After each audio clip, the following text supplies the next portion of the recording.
ఏ ఒక్కరూ కూడా సిట్ అధికారులకు సహకరించకపోవడం, పైగా వారు జైలు జీవితాన్ని 3 నెలలు 4 నెలలు 5 నెలలు గడపడానికి కూడా సంసిద్ధమై జైలుకే పోయినారు తప్ప వారి యొక్క ఆత్మరక్షణ కోసమని చెప్పి తప్పుడు ఆధారాలు జగన్మోహన్ రెడ్డి గారికి అంటించే ప్రయత్నం ఏ ఒక్కరూ నిజాయితీగా ఇది చేయలే. ఆ ప్రయత్నం కూడా విఫలమైపోయింది. ఇక ఇన్నాళ్ళయింది, 2 సంవత్సరాలు అయింది. చంద్రబాబు నాయుడు గారు నియమించినటువంటి సిట్ అధికారులు ఇప్పటి వరకు ఒక్క సాక్ష్యాన్ని, ఒక్క ఆధారాన్ని కూడా తీసుకోలేకపోతున్నారు. ఇదే చంద్రబాబు నాయుడు మొట్టమొదటి ఏం మాట్లాడిన ప్రజలారా, లిక్కర్ స్కాములో ఆనాటి ప్రభుత్వం 1,00,000 కోట్ల రూపాయలు రాష్ట్ర ప్రభుత్వానికి నష్టం చేసింది. మళ్ళా కొన్నాళ్ళు పోయిన తర్వాత 30,000 కోట్ల రూపాయలు స్కామ్ అని చెప్పి మాట్లాడినారు. మళ్ళీ కొన్నాళ్ళు పోయిన తర్వాత 3,000 కోట్లు మాత్రమే స్కామ్ జరిగిందని చెప్పి అంకెల గారడి చేసినారు. 1,00,000 కోట్లు అన్నారు, 30,000 కోట్లు అన్నారు, 3,000 కోట్లు అన్నారు. ఆ 3,000 కోట్లలో కూడా మేము అడుగుతా ఉన్నాం, 3 రూపాయలు మీకు దొరికిందా అని అడుగుతున్నాం. ఆ 3,000 కోట్ల రూపాయలు ఇప్పటికీ 3 రూపాయలు ఎక్కడైనా సిట్ అధికారులు డబ్బు పట్టుకోగలిగినారా? మరి ఎక్కడికి పోయింది ఆ 3,000 కోట్లు?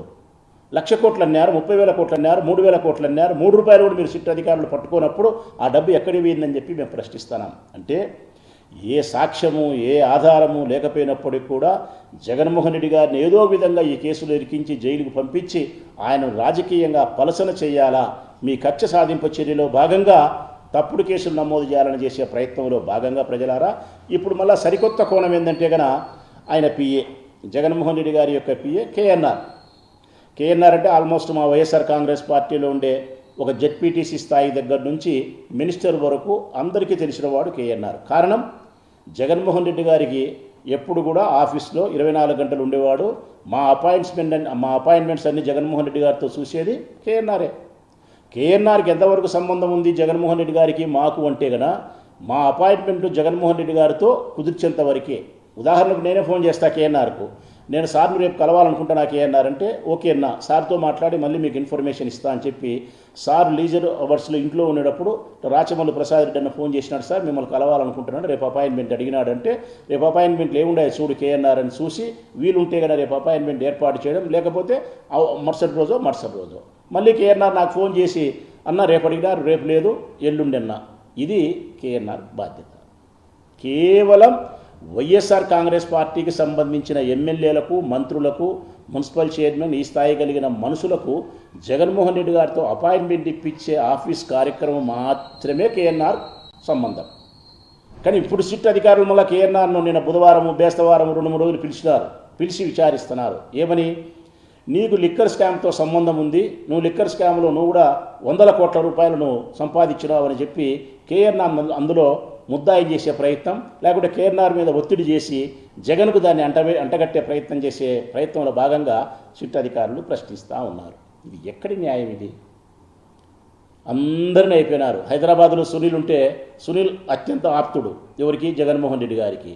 జగన్మోహన్ రెడ్డి గారికి ఎవరైతే ఆత్మీయతగా ఉంటారో అట్టి మనుషులందరినీ అనుమానించేదే, అట్టి మనుషులందరి మీద ఒత్తిడి చేసేదే, అటువంటి మనుషులందరికీ సిట్ అధికారులు నోటీసులు పంపేదే, వాళ్ళని తిప్పేదే, ఒత్తిడి చేసేదే, జగన్మోహన్ రెడ్డి గారి ప్రస్తావన తీసుకొచ్చేదే, జగన్మోహన్ రెడ్డి గారి పేరు వారి నోట్లో నుంచి చెప్పించే ప్రయత్నం చేసి వారి నోట్లో నుంచి ఆ పేరు వచ్చే పేపర్ మీద ఆ పేరు రాసి జైలు పంపాలనే ప్రయత్నం.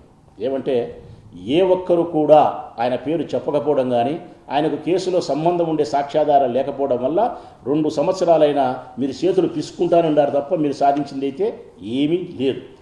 మీకు మళ్ళా మేము చెప్పగలిగింది ఏంటంటే కేఎన్ఆర్కు ఒక 19 కోట్ల రూపాయల ఆర్థిక లావాదేవీలు జరిగినాయని చెప్పి సిట్ అధికారులు మాట్లాడుతున్నారు. ఈనాడు పత్రికల్లో పెద్ద పెద్ద అక్షరాలు రాస్తున్నారు. నేను అడుగుతా ఉన్నా, 19 కోట్ల రూపాయలు కేఎన్ఆర్ వ్యాపార లావాదేవీల ప్రకారం తీసుకొని వ్యాపారం చేస్తే తిరిగి మళ్ళీ అతను వచ్చినేదంతా బ్యాంకు ద్వారా అతను తిరిగి ఇచ్చినేదంతా 19 కోట్ల రూపాయలు, మళ్ళీ 18 కోట్లు 19 కోట్లు తిరిగి ఇచ్చిన దాఖలాలు కూడా అతనికి కనిపిస్తూ ఉన్నాయి. మరి వ్యాపార లావాదేవీల్లో తీసుకోవడం ఇవ్వడం మీకు లీగలైజ్గా కనిపిస్తూ ఉంటే అతను ఏ విధంగా లిక్కర్ స్కామ్లో ముద్దాయి, ఏ విధంగా అతన్ని ప్రశ్నించాలా, ఏ విధంగా అతను జగన్మోహన్ రెడ్డి గారికి అంటగట్టాలనే ప్రయత్నం చేస్తారు మీరు? యాక్చువల్గా కేఎన్ఆర్ అనే వ్యక్తి 2007 సంవత్సరం నుంచి ఇన్కమ్ ట్యాక్స్ అసెస్ ఇన్కమ్ ట్యాక్స్కి అతను పన్ను చెల్లిస్తూ ఉన్నాడు 2007 సంవత్సరం నుంచి. అతని ఆర్థిక లావాదేవీలు అన్నీ కూడా లీగలైజ్గా ఉంటాయి, ఎవరైనా చూసుకోవచ్చు, వచ్చిన ఇబ్బంది లేదు. అయినా మాకు తెలియగలుగుతాం, జగన్మోహన్ రెడ్డి గారు లిక్కర్ స్కామే చేస్తే ప్రజలారా, లిక్కర్ స్కామే చేయాల్సి వచ్చి చేస్తే బిఏల ద్వారా వ్యవహారం నడిపేవాడా, కేఎన్ఆర్ ద్వారా వ్యవహారం నడిపేవాడా, మీరే ఒకసారి ఆలోచన చేయండి. కేఎన్ఆర్ యొక్క బాధ్యత ఏంది, కేఎన్ఆర్ యొక్క స్థాయి ఏంది? కేవలం మా యొక్క అపాయింట్మెంట్ను మాత్రమే ఖరారు చేసే బాధ్యత మాత్రమే కేఎన్ఆర్కి ఉంది. అట్టి మనిషి ద్వారా ముఖ్యమంత్రి అయినటువంటి జగన్మోహన్ రెడ్డి గారు అటువంటి నైజం కలిగిన వాడా? అయినా 15 కోట్లు 10 కోట్లు అతని వ్యాపార లావాదేవీలకు సంబంధించి దాన్ని తీసుకొచ్చి ఏమన్నా అర్థం పర్థం ఉండే మాటలేనా? తీసుకున్న డబ్బును మీకు కనిపించినప్పుడు అతను తిరిగి చెల్లించిన డబ్బు కూడా మీకు కనిపిస్తుంది కదా. 19 కోట్ల రూపాయలు ఆర్థిక లావాదేవీలు వ్యాపారానికి జరిగినాయంటే 18,95,00,000 తిరిగి అతను చెల్లించిన ఆర్థిక లావాదేవీలు కూడా కనిపిస్తూ ఉన్నాయి. మరి సునీల్ అంతే. సునీల్ వాళ్ళ ఆఫీసులో ఉండే వాళ్ళందరినీ సతాయించినారు. ఏదో ఒక విధంగా నాకు తెలియక అడుగుతా ఒక మాట. కేఎన్ఆర్కు ఒక 10 కోట్ల రూపాయల ఆస్తి ఎట్లా వచ్చిందంటే 2007 నుంచి ఇన్కమ్ ట్యాక్స్ చెల్లించేవాడిని పట్టుకొని 20 సంవత్సరాల నుంచి వ్యాపారం చేస్తే ఒక 10 కోట్లు 5 కోట్లు సంపాదించేది పెద్ద పనే ప్రజలారా? మరి ఆ లెక్కనే అయితే చంద్రబాబు నాయుడు గారు వాళ్ళ తండ్రి ఖర్జూర నాయుడు గారు కోటీశ్వరుడా? 2 ఎకరాల భూమి.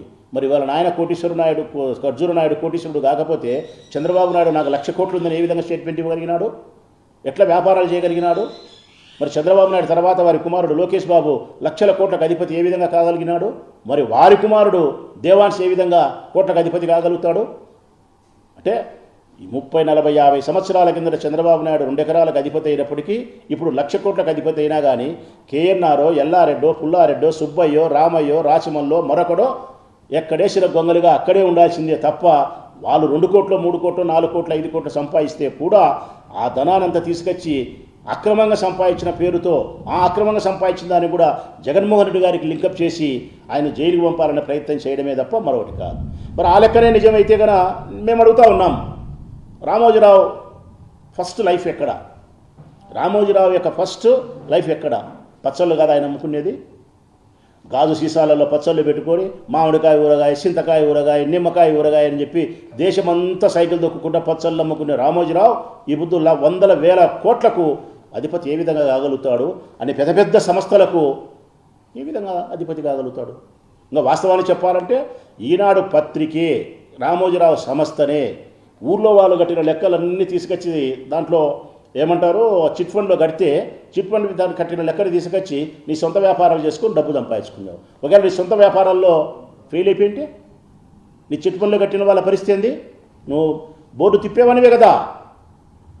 ఇదే కదా ఉండవల్లి గారు కోర్టుకు వేసినది, ఇదే కదా సుప్రీంకోర్టు మందలిచ్చినది.